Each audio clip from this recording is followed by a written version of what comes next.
Olá, eu sou o professor Rodrigo do Instituto Federal da Bahia, Campus Ilhéus, e desenvolvo junto com outros colegas o projeto de ensino apoiado pela Pró-Reitoria de Ensino do Instituto, Virtualidade e Mediação Tecnológica no Ensino de Filosofia e Sociologia.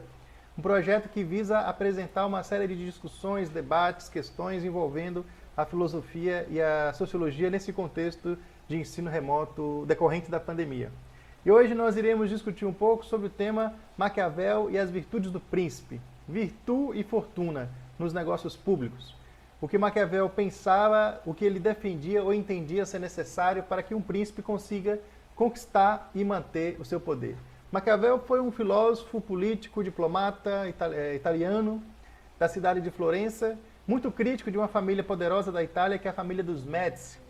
No entanto, a família dos Médici acabou que subiu ao poder na cidade de Florença e o fez exilar-se para o interior.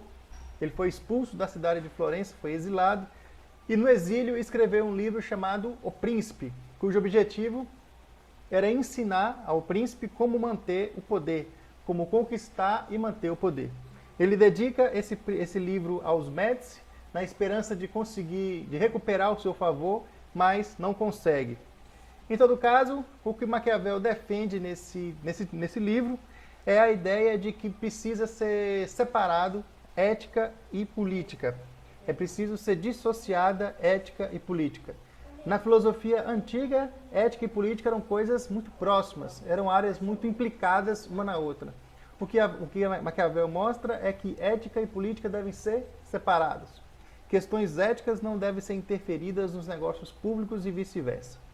E com isso, ele apresenta uma concepção de política, por assim dizer, na falta de uma palavra melhor, real. Ele mostra a política como ela efetivamente é, ao contrário da perspectiva ideal dos filósofos do passado, na filosofia antiga, que entendiam a política sempre a partir do que ela deveria ser, de um ideal de política. Então Maquiavel não parte da política como ela deveria ser, mas parte da política como ela de fato é. Então ele traz uma concepção do que de fato acontece, do que de fato é preciso para que um príncipe consiga sucesso, ou o que acontece, o que ele deve fazer, ou quais são suas ações que podem resultar no fracasso. E ao mesmo tempo ele entende a cidade, ele entende a política a partir do conflito entre fracos e fortes. Ao contrário também de uma concepção anterior, que entendia a cidade e a política como uma relação harmônica entre as partes, em que cada uma faz a sua função, cumpre a sua função para um bem coletivo, entendendo a política como uma espécie de fraternidade, de harmonia. Maquiavel mostra que, pelo contrário, a política é constituída de conflito de interesses, os fortes tentando subjugar os fracos tentando se defender dos fortes.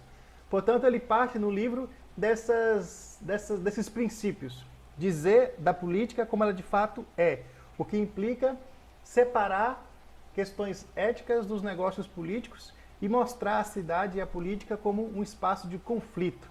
Uma concepção, portanto, mais realista, por assim dizer, do que o pensamento teórico da política anterior a ele. Por outro lado, Maquiavel inicia seu texto mostrando que há uma diferença entre os estados, as repúblicas e os principados. Ele distingue repúblicas e principados, e entre os principados divide também aqueles que são hereditários daqueles que são novos. Os principados hereditários são fáceis de conservar, eles são recebidos por herança. Então o objetivo do Maquiavel nesse livro é mostrar como se conquista os principados novos, o que se deve fazer para conquistá-los e para mantê-los, para conservá-los. Discutindo isso, Maquiavel então parte da ideia de que esses estados conquistados, eles podem ser conquistados ou com virtude ou com fortuna. Virtude ou virtude significa aqui algo próximo à inteligência política, uma sabedoria prática, por assim dizer, alguém que consegue ou que tem inteligência de manipular ou de negociar ou de tratar dos negócios públicos. Virtude não tem aqui uma conotação que a palavra tem no contexto da ética. Virtude aqui significa essa inteligência prática, essa sabedoria política. Quem consegue conquistar os estados com virtude, conquista os estados de maneira mais difícil, são mais difíceis de conquistar assim, porém são mais fáceis de conservar. Por outro lado, a fortuna é algo próximo àquilo que nós hoje chamamos de sorte, o acaso. A fortuna é o acaso, a sorte. Quem conquista os estados pela fortuna, esses estados são mais fáceis de conquistar, pela sorte, pelo acaso, mas também são mais difíceis de conservar. Então, os estados podem ser conquistados com virtude e fortuna. Com virtude são difíceis de conquistar, mais fáceis de conservar. Com fortuna são fáceis de conquistar, mais difíceis de conservar. E a partir disso, então, entendendo ou discutindo como se deve manter o poder, Maquiavel oferece, então, algumas orientações sempre baseadas em exemplos práticos. Então, ele não levanta propriamente uma espécie de axioma teórico para a partir dele tirar deduções. O que ele faz é mostrar casos em que governantes ou príncipes fizeram determinadas decisões, e quais dessas decisões levaram ao fracasso e quais delas levaram ao sucesso. Então ele mostra, por exemplo, que o príncipe ele deve ofender ou ele deve ser cruel com os súditos apenas uma vez ou de uma vez só.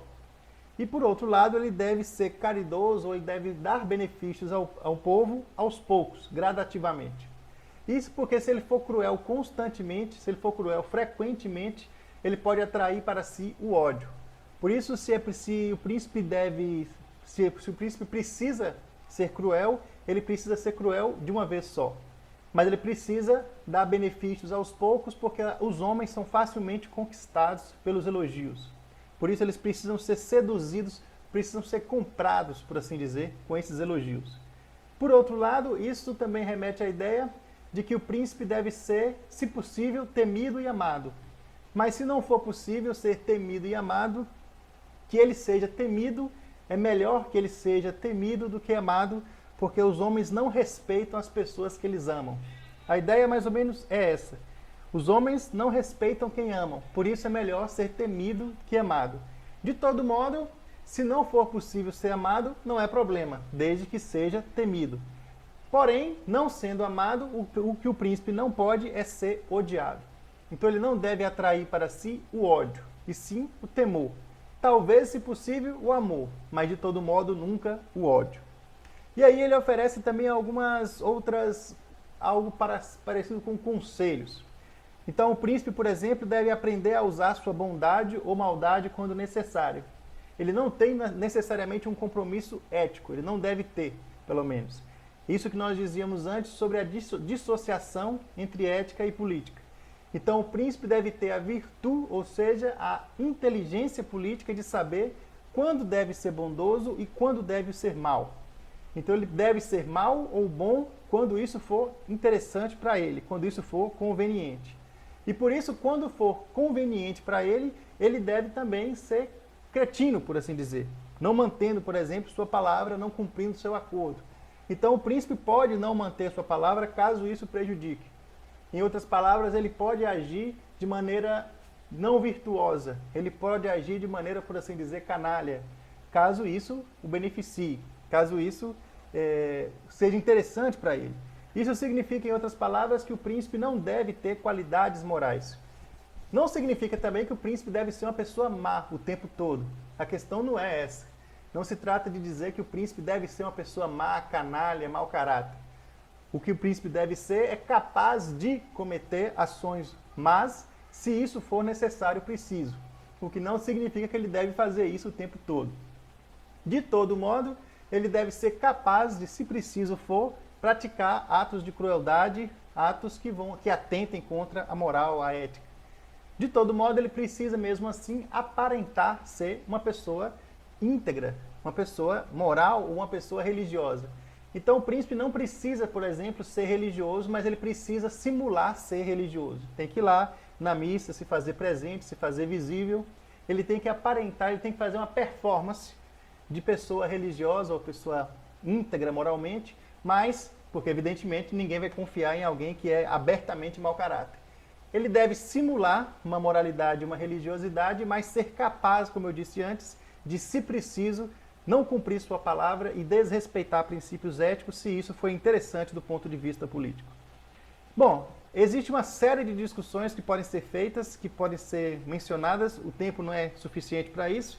O que eu só queria chamar a atenção é justamente isso. O Príncipe de Maquiavel é um texto com o qual ele pretende ensinar como se conquista e como se mantém o poder dos estados novos.